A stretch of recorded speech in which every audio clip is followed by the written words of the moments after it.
If the sun vanished right this second, just completely popped out of existence like a blown light bulb, we wouldn't even know.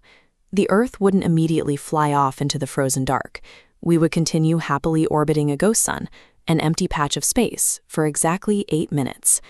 That delay proves that gravity isn't an invisible rope pulling planets together. It is a physical, geometric structure.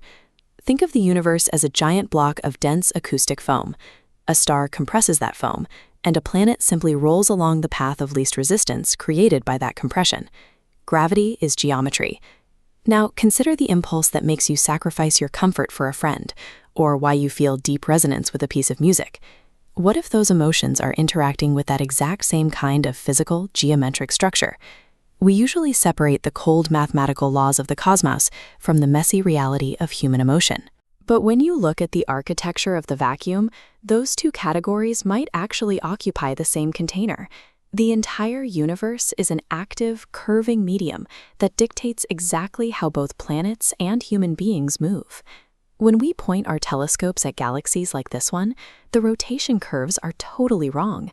Based on the visible stars and gas, there isn't enough mass to hold these galaxies together. They should fly apart like kids flung off a spinning merry-go-round. To stop the equations from collapsing, physicists rely on placeholders, dark matter and dark energy. We already accept that 95% of our universe is made of invisible phantom stuff we cannot measure directly. Nobel laureate Sir Roger Penrose shifted this search for invisible architecture from the vastness of space into the human brain. He argued that consciousness isn't a byproduct of chemical sparks, but a physical event plugged directly into the structure of the cosmos. Penrose's theory, called ORC-OR, focuses on microtubules, microscopic tubes inside our neurons. He suggests these tubes isolate delicate quantum particles, allowing them to exist in a state of suspended possibility until they are forced to collapse by the universe's local gravity.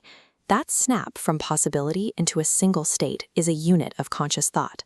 This incredible bridge means our internal thoughts are actually quantum receptors, physically intertwined with the macrogeometry of the entire universe. We are biological instruments interacting with the void. This quantum connection was mirrored by Pierre Teilhard de Chardin, a French paleontologist who saw the universe's missing energy as a physical field of connection. He proposed that the fabric of space itself is an active energy of creation. The Eden love field isn't a romantic concept, it is a physical definition of affinity. It is the innate drive of matter to complexify and unify, acting as the universe's primary mechanism against entropy. You can see this influence scaling upward through time. It begins with quarks exhibiting an affinity for each other to form protons, then protons and electrons forming atoms. Eventually, atoms organize into DNA, and single-celled organisms realize they survive better together, evolving into multicellular animals and eventually global human civilizations.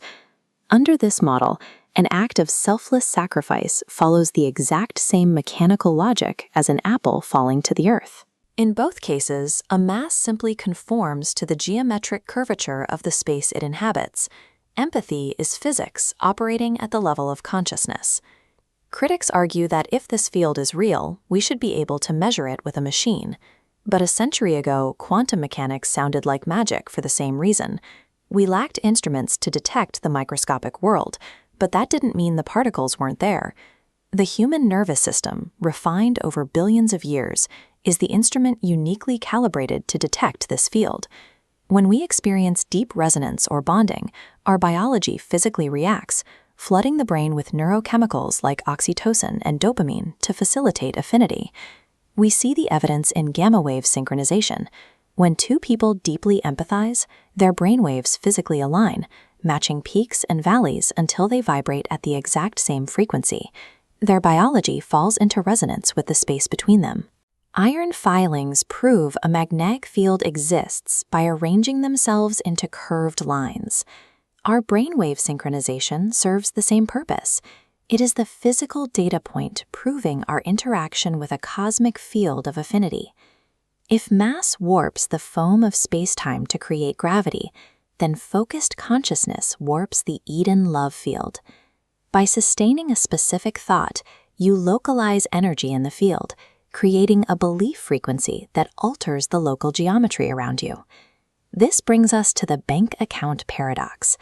The field is perfectly neutral, acting as a medium that magnifies the focal point without judging it. It does not comprehend the concept of lack or disease. It only registers the intensity of the frequency being localized. If a person focuses purely on the fear of missing money, they create a sharp curvature in the field around that specific frequency of lack.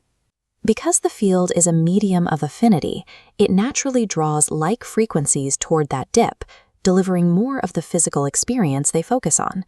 You aren't being punished by a judge, and you aren't a victim of bad luck. You are receiving the mathematical echo of your own reality's curvature. The universe simply reads the frequency of your focus and mirrors it back. Reshaping this local geometry requires a specific alignment. You raise your baseline frequency through self-respect, then protect that energy by allowing others their path without letting their chaos disrupt your frequency. You amplify all your results through gratitude and clear the energetic pathways by using forgiveness to sever ties to past trauma. Practicing this alignment works best through the physical act of writing. Writing mimics the process Penrose described. You are taking a probabilistic cloud of formless thoughts and condensing them into a physical reality. You are anchoring a frequency into matter. Chardin predicted that after mastering the tides, the winds, and gravity, humanity would finally harness the energies of love. He argued that the first discovery of fire expanded our brains and paved the way for civilization, and that mastering connection would be the second time we discovered fire. You are not a victim of circumstance. You are mathematically warping the universe around you. Every choice toward empathy or focus on abundance sends ripples through the field at the speed of light, changing the geometry of your reality.